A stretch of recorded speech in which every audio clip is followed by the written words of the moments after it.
যে কথাগুলো আজ আমি বলতে চলেছি, এই কথাগুলো আগেও আমি বহুবার বলেছি, এখন আবার বলছি।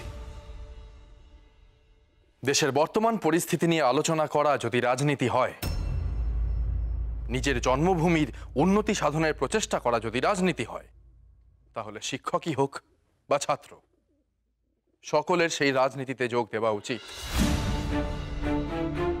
ধ্বংসের এবং সৃষ্টির যেখানে প্রয়োজন, সেখানে ইচ্ছায় হোক বা অনিচ্ছায় আমাদের যুব সমাজের ওপরেই নির্ভর করতে হবে। হে বাংলার ছাত্র ও তরুণ যুব সমাজ, তোমরাই পরিপূর্ণ ও অখণ্ড মুক্তির উপায় হও। তোমরাই ভবিষ্যৎ ভারতের উত্তরাধিকারী। অতএব দেশবাসীকে জাগ্রত করার দায়ভার তোমাদেরকেই গ্রহণ করতে হবে। তোমাদের শক্তি অপরিসীম, এইবার সেই শক্তির উদ্বোধন করো, অপরের মধ্যে সঞ্চারিত করে তোলো সেই শক্তি।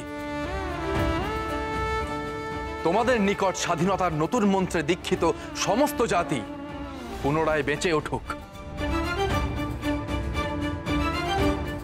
এক হয়ে যাক হিন্দু, মুসলিম, শিখ, জৈন সকলে।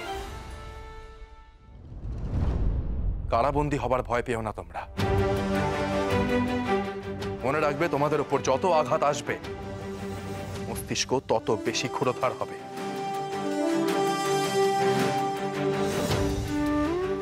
কাজী নজরুল ইসলামকে যখন কলম চালানোর দায়ে জেলে বন্দী করা হয়েছিল, উনি কিন্তু তখনও থেমে থাকেননি।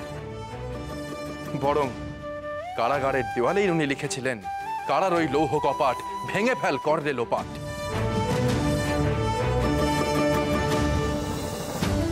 আমাদের সেই কারাগারের লৌহ কপাটি ভেঙে ফেলতে হবে, সকলে মিলে একসাথে।